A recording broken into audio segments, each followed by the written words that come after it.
யோ இல்லையா பொருளெல்லாம் விலை கம்மியா வச்சு என் பிசினஸே படுக்க வச்சிட்டல நீ. நான் கம்மியான விலையில ஒன்று விற்கல, கரெக்டான விலையில விற்கிறேன், அவ்வளோதான். உன்னை சும்மா விடுவோன்னு மட்டும் நினைக்காத, என்ன பண்றேன்னு மட்டும் பாரு. டேய்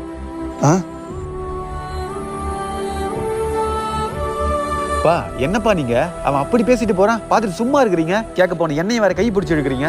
அவன் தோத்து போன ஆதங்கத்தில் பேசுறான்டா, அதெல்லாம் பெருசாக எடுத்துக்காத. வா தம்பி, 56 ஏன் வண்டி தான், சர்வீஸ் முடிஞ்சிச்சுன்னா கார் சாவி கொடுப்பா. இதோ எடுத்துட்டு வரேன் சார்.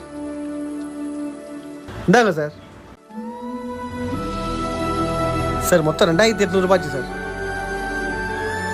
2800 ரூபாயா?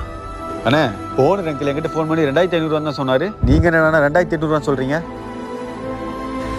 ஓனர் உங்களுக்கு தெரியுமா? அவர் என் க்ளோஸ் ஃப்ரெண்டு. 2500 ரூபா சர்வீஸ், நீங்கள் 2000 ரூபா கொடுத்தா போதும்னு சொன்னார். நீங்கள் என்னடானா நார்மல் சார்ஜை விட 300 ரூபா எக்ஸ்ட்ரா வச்சு சொல்கிறீங்க.